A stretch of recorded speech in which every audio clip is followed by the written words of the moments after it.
His crew thought he was out of his mind until his maneuver stopped 14 attackers cold.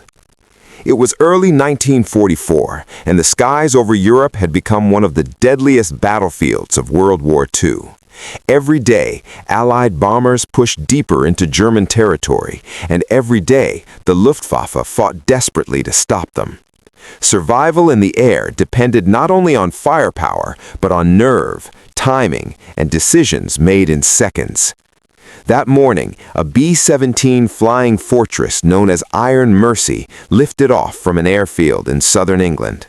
On board were 10 American airmen, each trained for moments exactly like this, though none of them truly knew what awaited them beyond the clouds.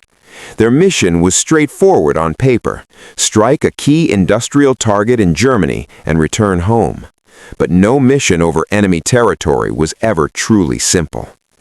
At the controls sat Captain William H. Carter, a veteran pilot with dozens of combat hours behind him. Calm and focused, Carter guided the bomber into formation with dozens of other B-17s, their engines droning in unison as they crossed the English Channel. Below them, the water faded into land, and the enemy frontier drew closer. Then came the warning. "Bandits approaching, multiple contacts, high altitude." The radio operator's voice cut through the cockpit. Carter scanned the horizon. At first, he saw nothing, then small flashes of movement. German fighters. Not one or two, but many. As the seconds passed, the count climbed rapidly. 14 enemy aircraft. The crew felt the tension instantly. Gunners swung their turrets into position. The navigator tightened his grip on the map table. The co-pilot leaned closer to the controls. "Captain," he said carefully, "we should stay in formation." Standard procedure demanded it. Formation meant overlapping defensive fire. Breaking away was dangerous, sometimes fatal. Everyone on board knew this. But Captain Carter was thinking beyond the rulebook. The German fighters were approaching fast, lining up for a coordinated attack. Carter understood their tactics. If they struck together from multiple angles, Iron Mercy would be overwhelmed within moments. He made a decision. "I'm going to try something," Carter said. The flight engineer stared at him. "Sir, what kind of something?" "Something they won't expect." The distance between attacker and bomber closed rapidly. The crew braced themselves. This was the moment where training met instinct, and where mistakes meant death.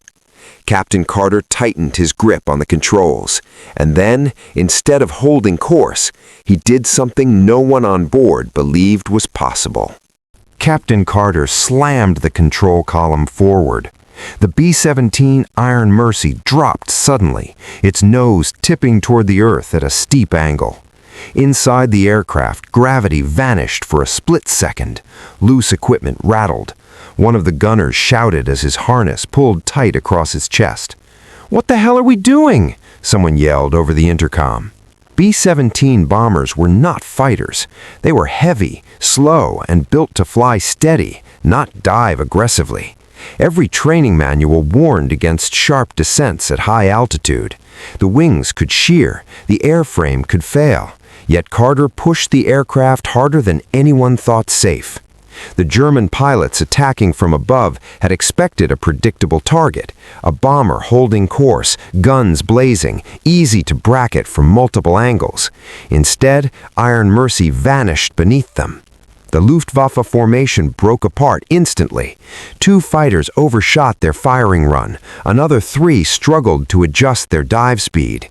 In air combat, seconds mattered. Carter had just stolen them. "Speed's climbing fast," the flight engineer shouted. "I see it," Carter replied calmly. As the B-17 plunged, Carter rolled the aircraft slightly to the left, then leveled out just enough to prevent a full freefall. The maneuver was brutal but controlled. The bomber roared through thinner air, gaining speed no German pilot expected from a 4-engine giant. Behind them, tracer rounds flashed, but wildly off target. The rear gunner squeezed his triggers. A burst of .50 caliber fire stitched the sky. One German fighter veered away, trailing smoke. The waist gunners followed, their guns hammering in overlapping arcs. The sudden dive had done exactly what Carter intended.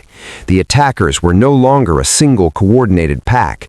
They were scattered, confused, and forced into individual engagements. "Bandits breaking formation!" the radio operator shouted. Carter pulled the nose up gently, bringing Iron Mercy back into level flight, but now at a lower altitude and higher speed. The German fighters regrouped, but their advantage was gone. Still, the danger wasn't over.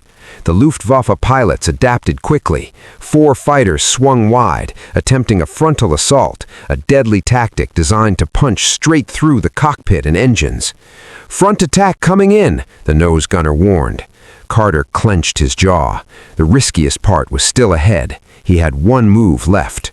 Instead of climbing or turning away, Carter held course, then twisted the bomber sharply into a shallow corkscrew pattern, forcing the attacking fighters to constantly adjust their aim. To his crew, it felt insane. To the Germans, it was chaos. When the sky turned against them. The first burst hit without warning. A line of tracer rounds ripped past the cockpit, followed by a violent shudder that shook Iron Mercy from nose to tail. Warning lights flashed. The flight engineer looked down at his panel and felt his stomach drop. "Number 3 engine's been hit," he shouted. "Oil pressure falling fast." Smoke streamed backward from the right wing, thin at first and thicker. Inside the aircraft, the smell of burning oil crept through the fuselage. One engine failing was survivable, but over enemy territory, with fighters still circling, it was a dangerous countdown. The German frontal attack had worked, partially. Captain Carter didn't hesitate. Feather it, shut it down. The engineer moved fast, killing fuel flow to the damaged engine before it could catch fire. Iron Mercy lurched as the asymmetrical thrust pulled the bomber sideways. "We're losing altitude," the navigator warned. Carter adjusted trim, fighting the controls. The aircraft resisted him like a wounded animal, heavy and stubborn. Outside, German fighters repositioned, sensing weakness. "They're coming back," the tail gunner said. 6, no, 8 of them." The Luftwaffe pilots now attacked individually, darting in and out, firing short bursts before pulling away. This made them harder to hit, but also reduced their coordination. Carter knew that if they could survive the next few minutes, they might still have a chance. The ball turret gunner opened fire, his guns roaring beneath the belly of the bomber. Another fighter broke away, pieces tearing off its wing. The waist gunners followed up, forcing 2 more to disengage. Then another impact. This one struck the fuselage near the radio compartment. Metal screamed. The radio operator cried out as shrapnel cut into his shoulder. Blood spattered across the bulkhead. "I'm hit, but I'm okay," he shouted through clenched teeth. Carter felt the weight of every life on board pressing against his chest. Turning back now meant flying alone, crippled through hostile airspace. Continuing forward meant risking everything. He checked the fuel levels, the altitude, the remaining engines. Then he made his choice. "We're staying on mission," Carter said firmly. "They think we're finished. Let's prove them wrong." The bomber steadied. The smoke thinned. The gunners reset their grips. Above them, the German fighters circled once more, uncertain now. For the first time in the fight, hesitation crept into the enemy's moves. The German fighters circled at a cautious distance now, their earlier confidence shaken. They had expected Iron Mercy to peel away, to lose altitude, to become an easy kill. Instead, the bomber held steady, wounded but still flying with purpose. Captain Carter understood what that hesitation meant. "They think we're barely hanging on," he said quietly. "Let's make sure they keep thinking that." He eased the bomber slightly out of alignment with the main formation, just enough to look vulnerable, but not enough to lose all protection. From a distance, Iron Mercy appeared slow and struggling, one engine dead, smoke still trailing faintly behind. It was bait. The navigator glanced up. "Sir, that'll draw them in." "That's the idea," Carter replied. Minutes stretched painfully. Then the Luftwaffe took it. 4 fighters broke from above and behind, diving fast. Their plan was clear: finish the damaged bomber quickly and escape before escort fighters could intervene. "Here they come," the tail gunner yelled. Carter waited.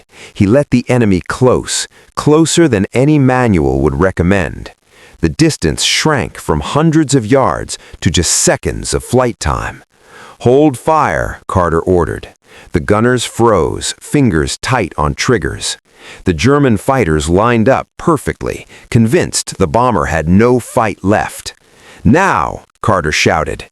Every gun on Iron Mercy erupted at once. The sky exploded with intersecting streams of 50 caliber fire. The sudden wall of bullets tore into the lead fighter. Its engine burst into flame and the aircraft snapped sideways, spiraling down in a trail of smoke. A second fighter took hits across the wing root and rolled violently away. The third barely escaped, pulling up too late and stalling under fire. The fourth broke hard and fled. The ambush had worked.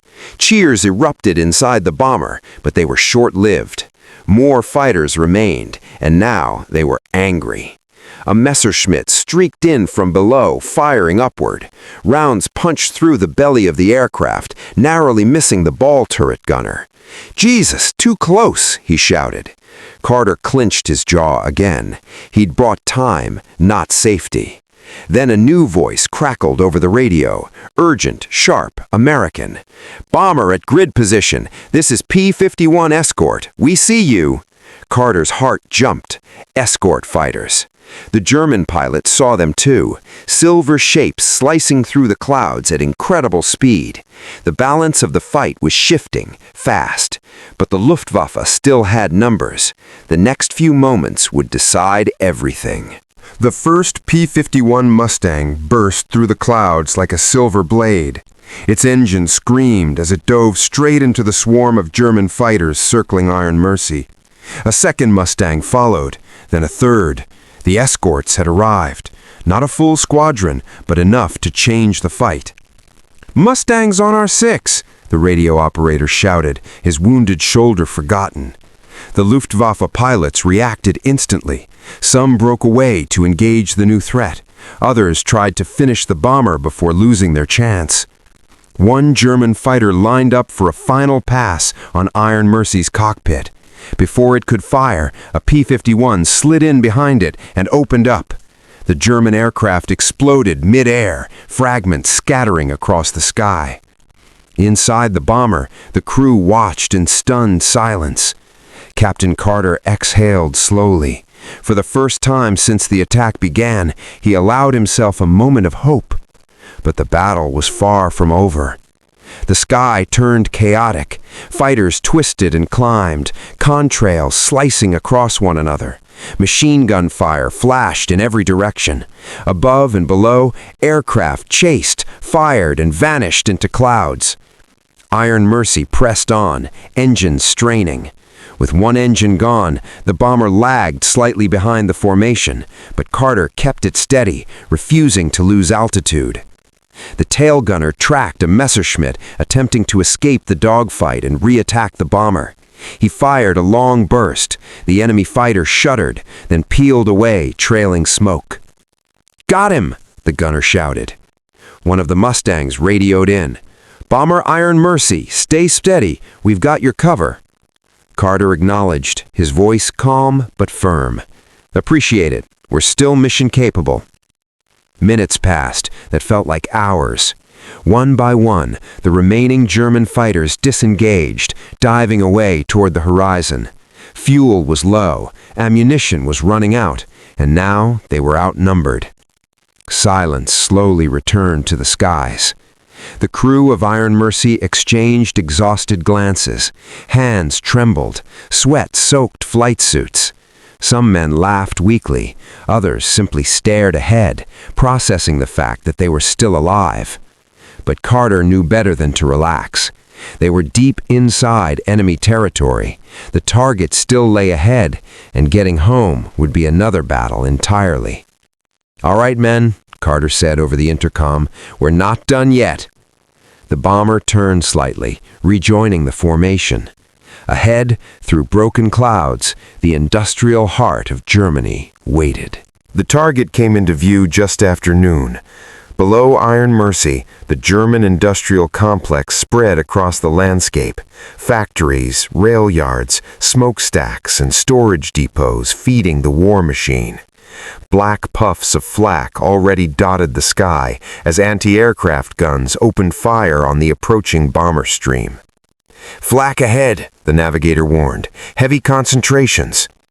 Captain Carter tightened his grip on the controls. Flak was unpredictable. Fighters could be outmaneuvered. Flak could not. Iron Mercy slid into the bombing formation, its damaged engine forcing the pilot to make constant micro-adjustments to keep position. The bomb bay doors remained closed, for now. "Bombardier, you're up," Carter said. The bombardier crawled forward into the nose, lying prone behind the Norden bomb site. His world narrowed to crosshairs, numbers, and timing. The first flak burst detonated off the left wing, rocking the aircraft violently. Shrapnel rattled across the fuselage like hail. "Hold it steady," the bombardier called out. "Almost there." Another explosion went off beneath them. The aircraft jumped again. The engineer scanned his panel frantically. Hydraulics are holding, but barely. A third burst tore a jagged hole near the waist position. Cold air rushed inside. One gunner stumbled but stayed upright, clinging to his weapon. Still, Carter did not break away. Bombing doctrine was unforgiving. Once a bomber began its bomb run, aborting meant throwing off the aim of every aircraft behind it. One mistake could ruin the entire strike. Flak intensified. Black clouds bloomed all around them now, some so close the crew felt the heat. The nose gunner whispered under his breath. The navigator muttered numbers. The radio operator, pale but conscious, pressed a bandage tighter against his wound. "Steady, steady," the bombardier repeated. Seconds stretched into eternity. Then, bombs away! The aircraft jolted upward as thousands of pounds of explosives dropped free.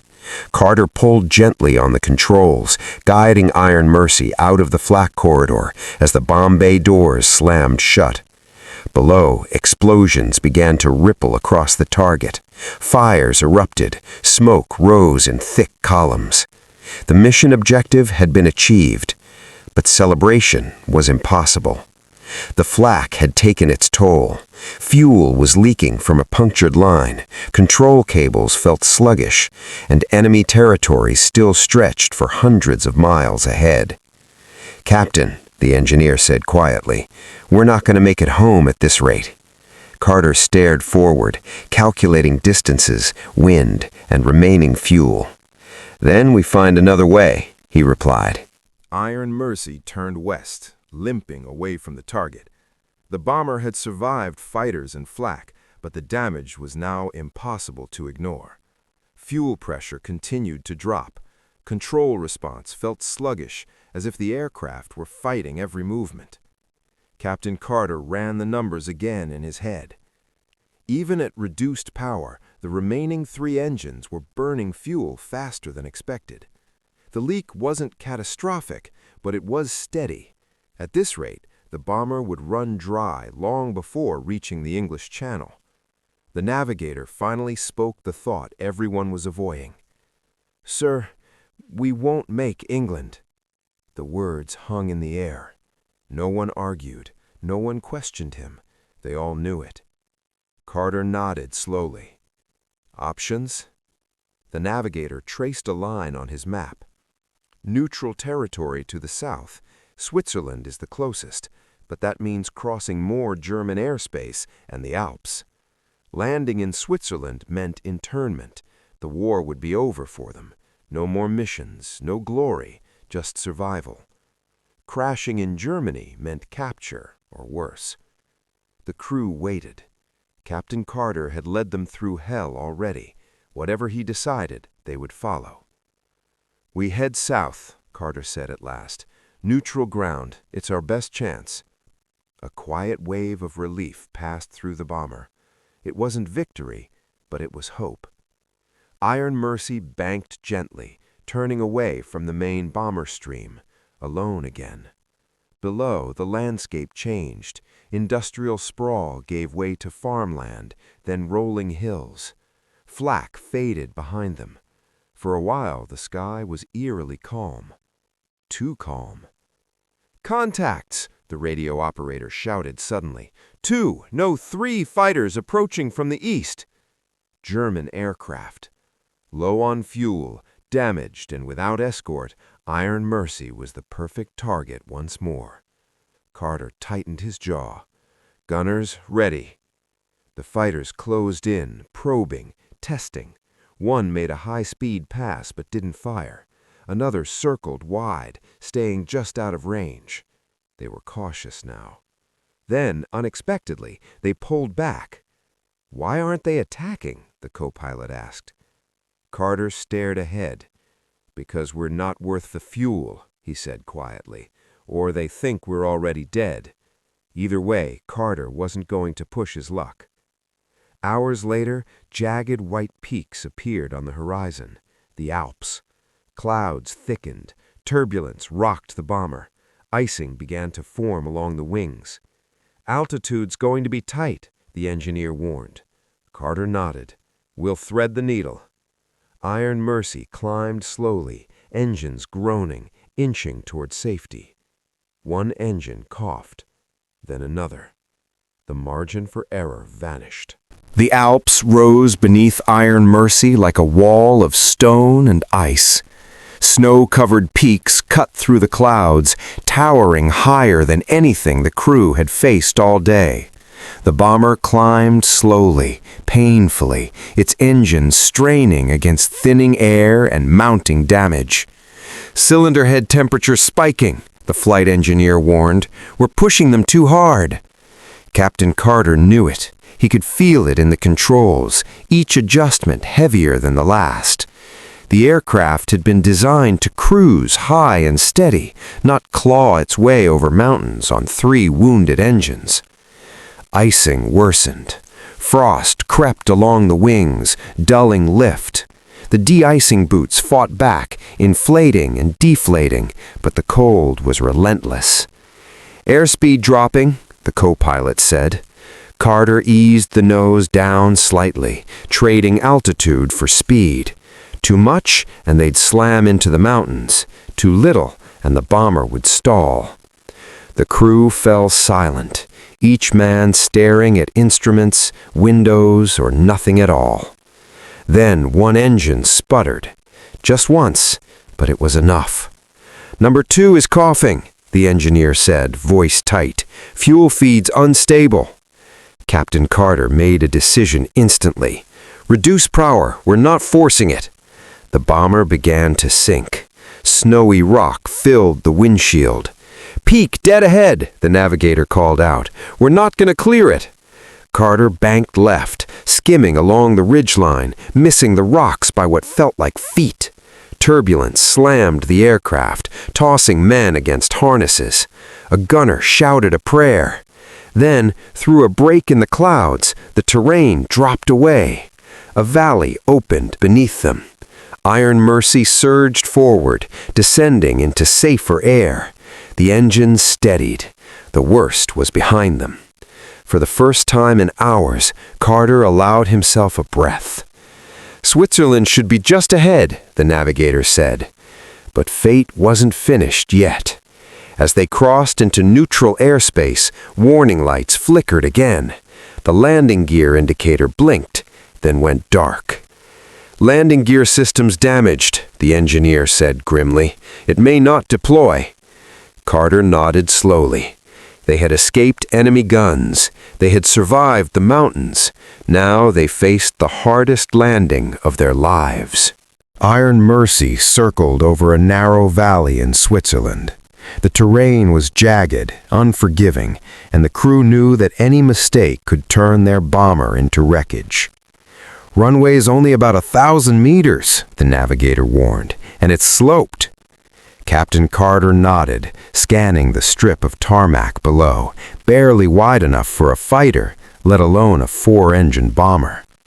The landing gear wouldn't deploy fully.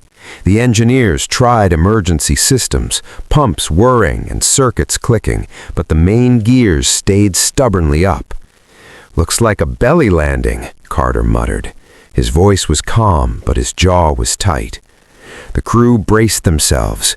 Gunner harnesses tightened, hands gripped straps, and faces went pale. Carter guided Iron Mercy toward the strip, feathering the engines to control speed. Snow dusted the valley, making visibility difficult. The bomber's belly scraped low clouds. "Hold steady," he said. "We're going to make it." Smoke from the damaged engines blew back as Carter aligned the aircraft. A tense silence fell inside the fuselage. Every second seemed like minutes. Then Iron Mercy touched down. The fuselage hit first, grinding along the asphalt. Sparks flew from metal on concrete. The bomber shuddered violently, sliding toward the edge of the strip. The gunners braced, praying silently. The co-pilot whispered, "Please, just a little more." With a combination of skill and sheer luck, Carter kept the bomber centered. Wheels skidded, fuselage scraped, but the aircraft slowed. They came to a stop just short of a cliff at the valley's end. For a long moment, no one moved. Then cheers erupted, mixed with gasps for breath. They were alive. "Everyone okay?" Carter asked. "Yes, sir," came replies from every corner of the bomber. Outside, the snow reflected the early afternoon sun. Neutral soldiers were already approaching, weapons at the ready but cautious. The crew climbed down, tired but grateful. Captain Carter took a final look at Iron Mercy. The bomber that had survived flak, fighters, and impossible mountains now rested on foreign soil, battered but unbeaten. He allowed himself a small smile. They had completed their mission. They had survived against odds no manual could have prepared them for. But the war was far from over. The crew of Iron Mercy spent their first night in Switzerland under guard, but not as prisoners. Neutrality meant they were safe from combat, but freedom was limited. Soldiers checked their papers, escorted them from place to place, and offered meals. Inside a small barracks, the crew gathered. Fatigue hung heavily on every man. Burns, bruises, and the remnants of flak wounds ached across their bodies, yet the mood was quietly triumphant. Captain Carter sat with a map spread across the table, tracing their journey from England to Switzerland. The bomber's path through enemy airspace, the daring maneuvers, and the dogfights replayed in his mind. "I never imagined we'd make it past 14 fighters," the co-pilot said, shaking his head. "Nor survive the mountains on 3 engines," added the engineer.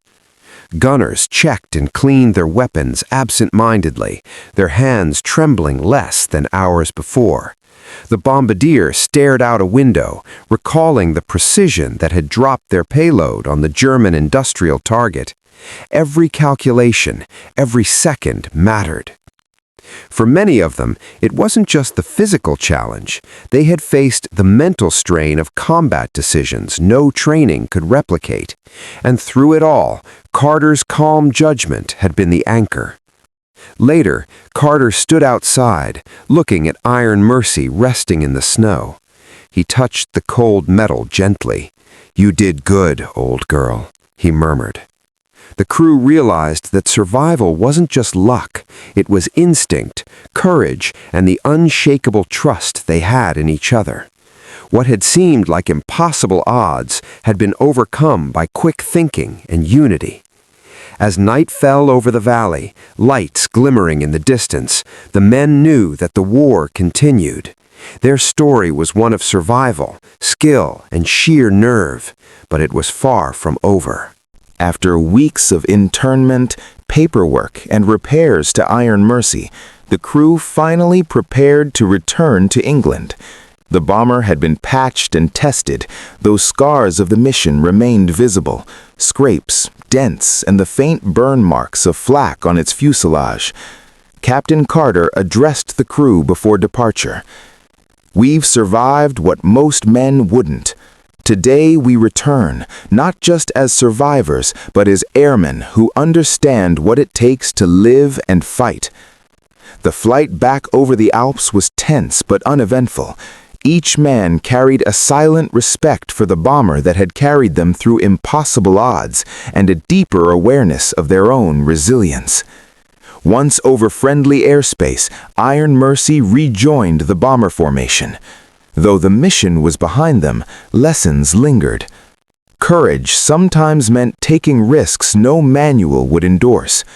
Precision and teamwork could overcome superior numbers. Survival depended not only on skill, but on trust and instinct. In debriefings, their story spread through the squadron. Fellow airmen listened in awe as Carter described the maneuvers, the dogfights, and the navigation through the Alps. Many considered him reckless, but all agreed that his decisions had saved lives. The crew never forgot the sensation of control in the face of chaos, the fear and exhilaration of battling 14 enemy aircraft simultaneously, and the quiet strength required to make split-second choices under mortal pressure. They returned to combat, yes, but changed, hardened, more confident, and forever bonded by a mission that had pushed them to the very edge of possibility. The story of Iron Mercy's mission spread quietly at first, then louder. Among the squadron and eventually across the Air Force, Captain Carter and his crew became examples of courage under impossible conditions. Their survival wasn't just luck, it was audacity, precision, and unbreakable teamwork. Decades later, historians would study the flight, analyzing the maneuvers, the dogfights, and the split-second decisions that allowed a heavily damaged bomber to survive 14 attackers and cross the Alps. Carter's choice to take risks no one thought possible became a textbook example of leadership under pressure. For the crew, the memory never faded. They recalled the roar of engines, the tracers slicing the sky, the deafening flak explosions, and the moment Iron Mercy touched down on that narrow Swiss runway. Every man carried that mission with them, not as a trophy, but as a reminder of what could be achieved when skill, courage, and trust converged. In the end, Iron Mercy wasn't just a plane. It was a testament to human resilience, ingenuity, and the unshakable determination to survive against overwhelming odds. And while the war raged on, those men who had faced 14 attackers and lived would forever be remembered, not just for surviving, but for turning fear into triumph. The crew went on to fight more missions, each shaped by that day. They knew that the sky was merciless, but also that bravery and unity could bend even the harshest odds. Their story became a legend among B-17 crews, a reminder that sometimes the most impossible odds could be overcome by the right choice at the right moment in the hands of the right leader. The legacy of Iron Mercy and Captain Carter lives on, in the history books, in the hearts of airmen, and in the skies they once conquered.